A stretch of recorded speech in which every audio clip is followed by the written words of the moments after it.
Hey guys, and welcome back to Master Site. I know it's been a few months since our last event, so really excited for the fall season here. So was running a couple events in Bug Eater and Masters, and now gonna finish off the year strong. I have a total of 6 events within 12 weeks of each other, so. Uh, Hopefully you guys like the videos because there's going to be a lot more coming. And the first one up on the docket here is Lady of the Lake. Lady of the Lake's in Duluth, Minnesota. It's one that us guys from Omaha make it to every year. Um, it was kind of our first true Kings of War tournament once Fantasy died. So it's been our favorite since the beginning of Fantasy for us, or I'm sorry, beginning of Kings of War for us. So always excited to go. Chris Capster runs a great event up there, and we camp out at his house. He has, it seems like a new venue every year, and every single one's great that we've been to. He has a huge cookout at his place and brings in a live band on Saturday night. So the hangout's awesome. The event's great. Um, just nothing but great things to say for Bug Eater, the event that we run here in Omaha. We just practically stole everything we liked about Lady and put it into this event. Uh, so can't say enough good things about Chris's event here at Lady. Today we'll go ahead and do our preview like we normally do. We'll go over the some of the event rules, some things that are maybe a little bit unique or different about Lady of the Lake, and then we'll cover the army list that I'm going to be playing. So let's go ahead and dive in. Lady of the Lake is in a few days. It'll be the weekend of August 12th and 13th. 5 games, 2,300 points, pretty standard. They incorporated charity into the tournament. So if you do this Gamers for Giving, it actually gets you a free tournament reroll if you donate, I think, $20 for it. So, of course, do that every year, and free tournament reroll every game is always nice. So. Pretty standard stuff. Clocks are 65-minute each. 2,300 points. One unique thing about this year is they're allowing all lists as far as like the Northern Alliance and the Night Stalkers. You just pick which one. You can play any of them, the new version of Northern Alliance or the old version. Same with Night Stalkers. So you just choose which one you want to play and stick with those rules. Yeah, so I think that's a pretty good way of doing it here. It really allows for people to test them out, and then it also allows for people that are, haven't updated their army per se yet to be able to play with some old stuff as well. And then this is pretty unique as well. They are allowing allies, and I do know at least one person that'll be taking allies. So, um, yeah, we'll see some allies. So Lady of the Lake always has the same special character that sometimes gets special rules tweaked slightly, but every year you get a knight champion. It's an mounted individual model or a mounted horse individual, but it is a part of your main force, so it's not an ally, so it gets buffed by spells and things like that. Um, and then it has certain special rules based off the alignment of your main army. So the Knight Champions were 200 victory points. It has the following base stats, pretty standard for a mounted individual. 6 attacks is nice. You usually only see 5, and 14, 16 nerve is really good. One key thing is it is unit strength 1, so the Knight Champion will be able to impact the scenario play as well, which is always great. All the Knight Champions have the Holy Protection rule. Basically, it means that Host Shadow Beast doesn't affect the Knight Champion, so it can't be cast on an individual that is attacking the Knight Champion, and it also cannot be cast upon the Knight Champion themselves. Um, which I think is a good choice. I think you would see Host Shadow Beasts pretty frequently otherwise when you get a free, really good character like this. One of the pretty unique things that has been in here for several years, and I really like, is the Knight Champion gets to be upgraded with 15 points worth of magical artifacts from the main book. And that can be any combination of artifacts. So you can take a single 15-point item and give it Rampage or Slayer or Duelist. Or you can do a 5-point and a 10-point, or you can do a triple 5-point item. And the nice thing is that any items you take on the Knight Champion do not prevent you from taking them on anything from your main force as well. So it is quite good. Personally, I tend to favor the triple 5-point items, and I'll kind of cover that once we cover the list.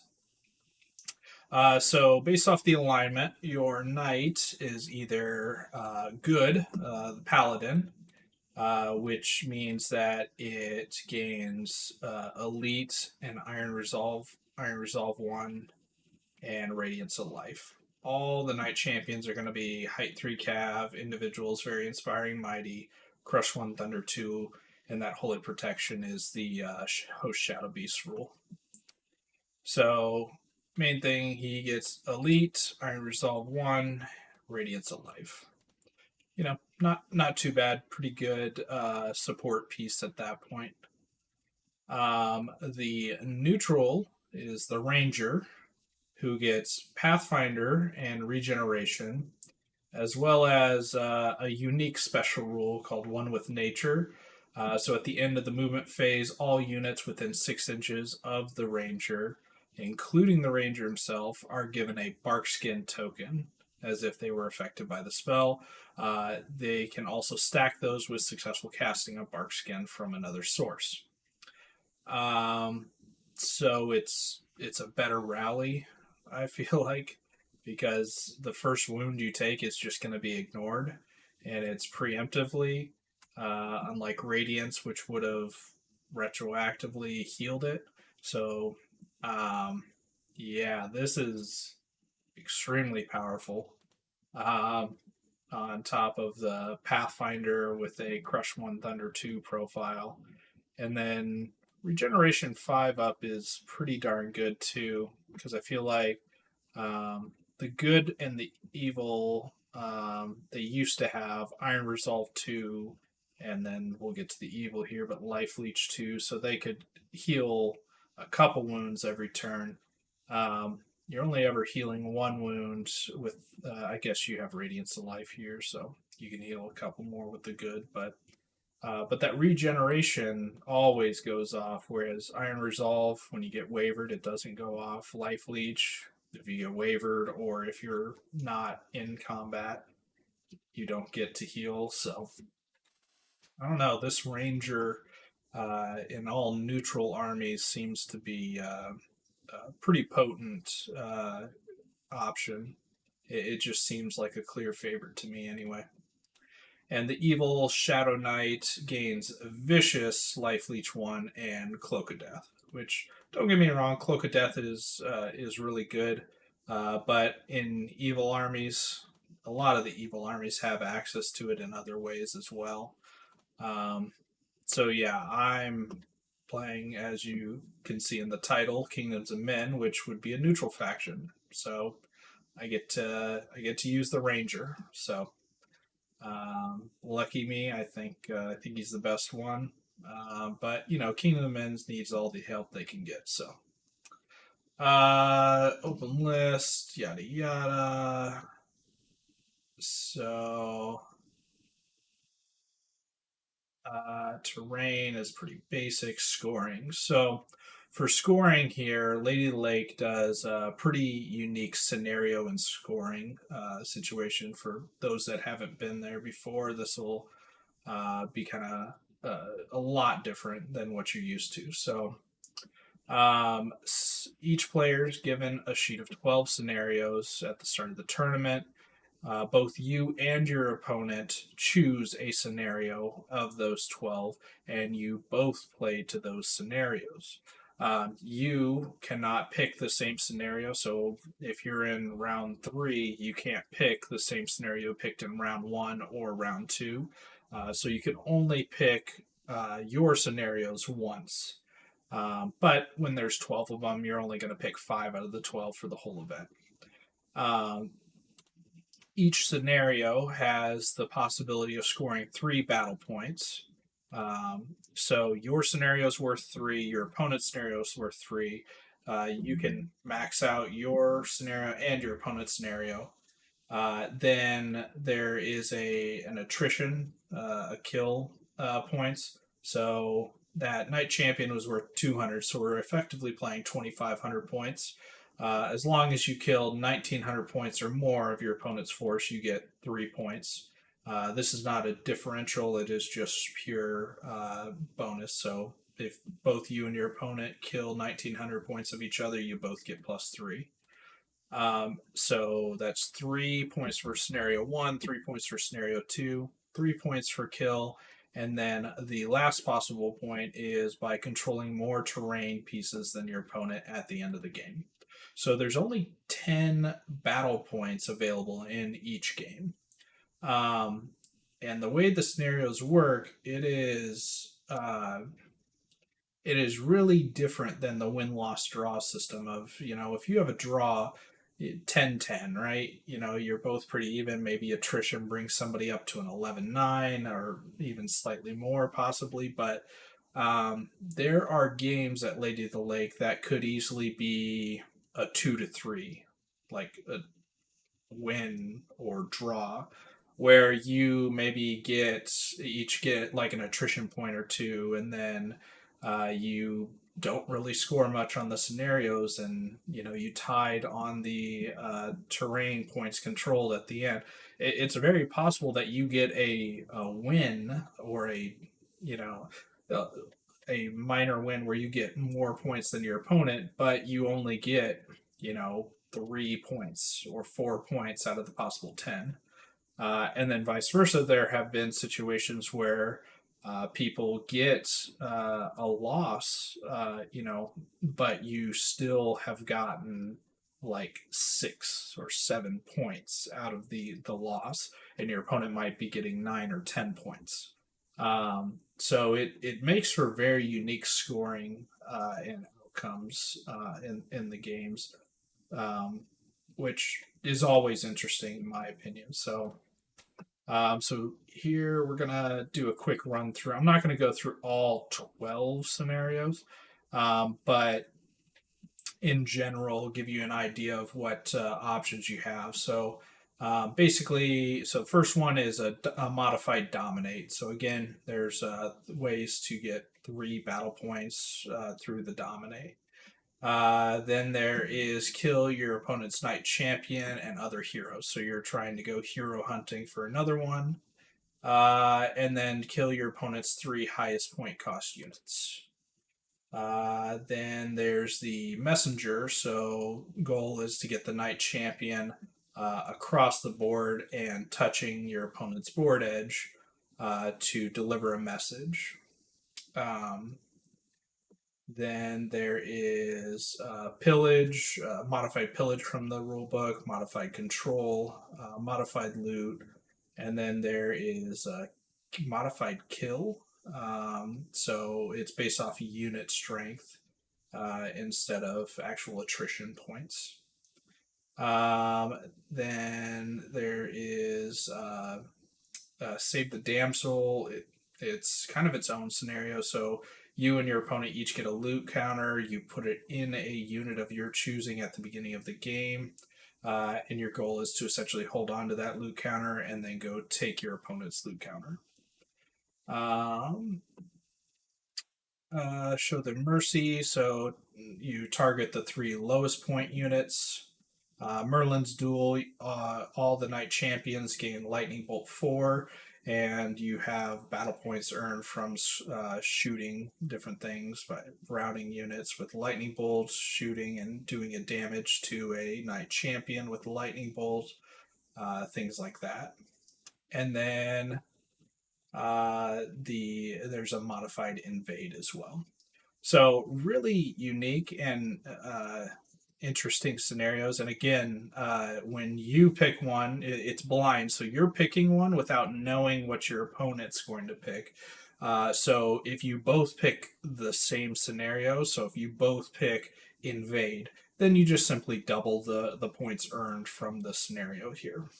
But more often than not, you're playing two scenarios at the same time. And again, both you and your opponents can get or are trying to accomplish those objectives with those scenarios. So there's been plenty of times where I've maxed out my opponent's scenario, but then I was unable to get points off of the scenario that I picked.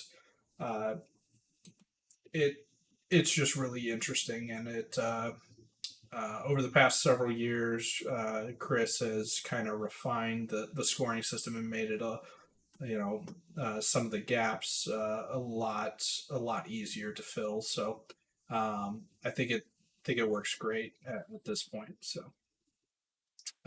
So in total, the tournament possible tournament points is 125. So you have 50 for battle, 30 for paint, 30 for sports, and 15 bonus. Um, Through here, I'll just touch on the bonus. The paint and the sports are pretty basic. We already covered the battle. So the bonus, which is something that I should be getting full amount for because I registered before the 15th of July. I turned my list in on time. I am participating in the Gamers for Giving charity. So not only does it give you a tournament reroll, it also gives you an additional 5 bonus points towards the tournament. So, um, and then submitting a model into the individual paint contest. So they have a separate painting contest for models that aren't being used to play in the event. No matter how good or bad it is, as long as you submit a model, you get those points. So might as well. Yeah, so pretty straightforward with this one. The uniqueness really comes into play with the scenarios, and then that Knight Champion. And there are some scenarios where the Knight Champion really uh, changes their role, like the Merlin's Duel, where they gain Lightning Bolt and things like that. So overall, my thought with this particular event, it was one. I think there was a pretty clear favorite that the neutral army's Knight Champion was the best option. So I was kind of leaning towards a neutral army if I had to pick, and I didn't really have anything in particular in mind. I've played some elves recently. Played the Night Stalkers at Adepticon. Played the EOD at a couple events here. So, um, I was thinking it's time for something new. So I am going to be borrowing Kingdoms of Men from Grant Barnes, one of our local guys. He did some of the live casting for Masters. Real great guy, great painter. So let's go ahead and hop into my list, which was one of those lists that I was just like, take one of this or two of that.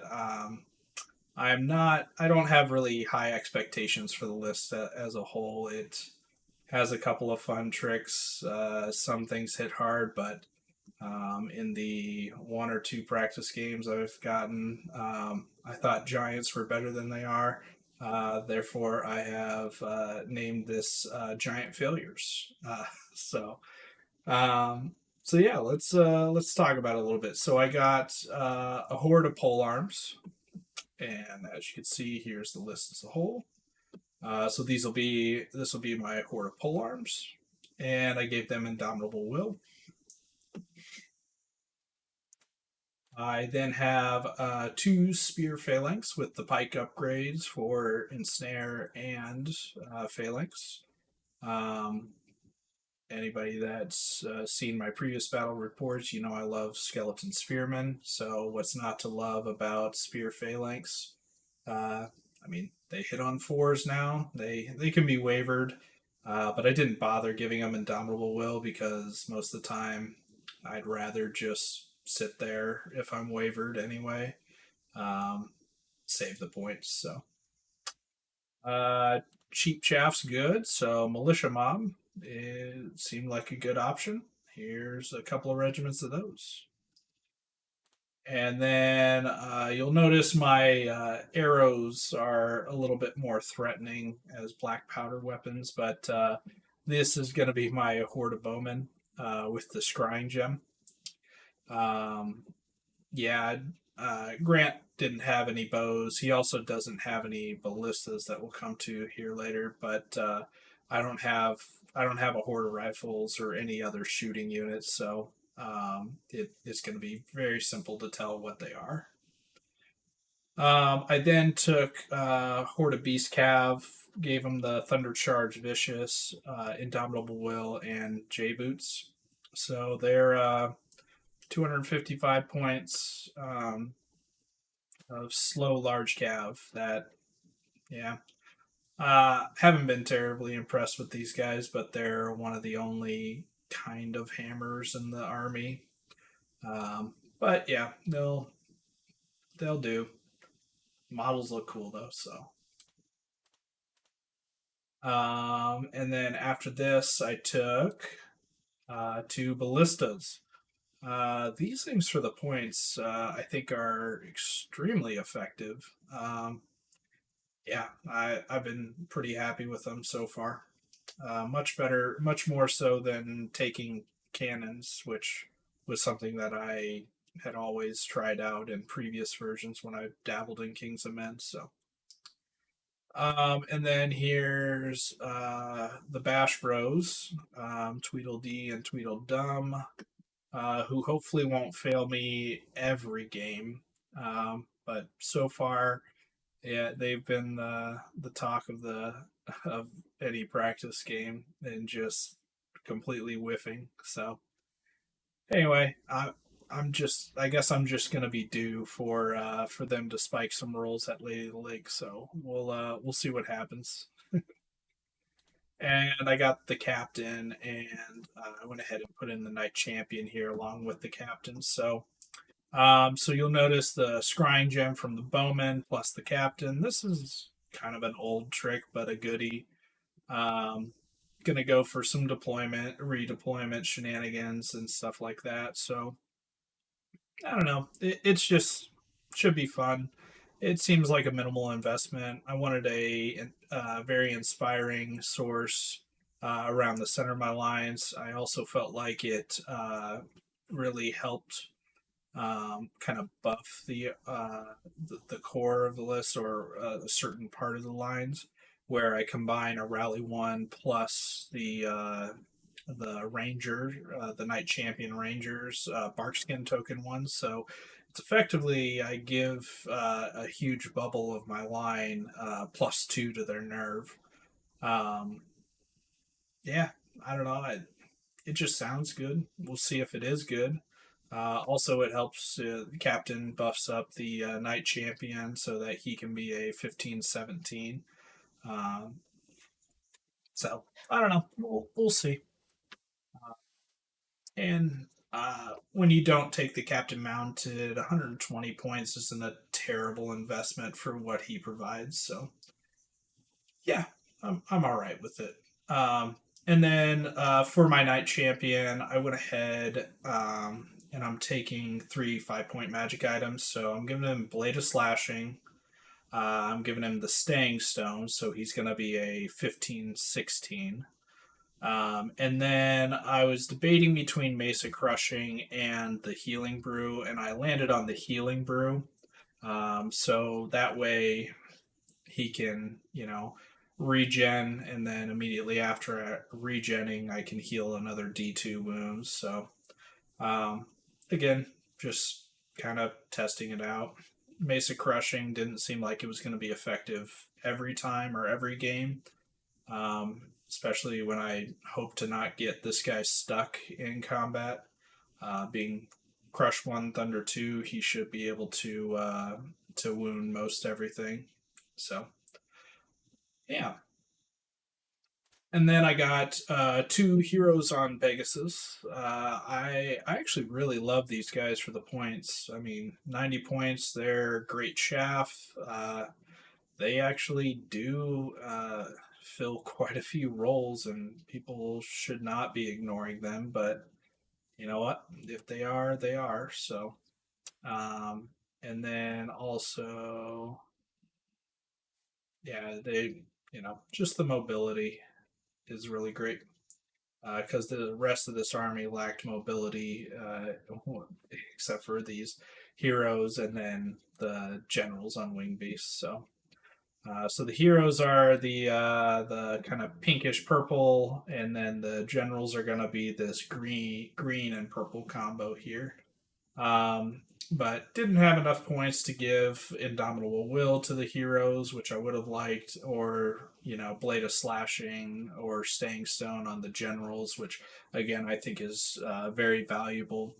But really tried to keep the list very lean. The Beast Cav, with the J Boots, the Scrying Gem, and then I felt like the Pole Arms Indomitable Will and the Beast Cav Indomitable Will were the most important. So very lean when it comes to magic items. Yeah, rounds it out to 16 total drops, 26 unit strength, which everybody gets a Knight Champion, so it's technically +1.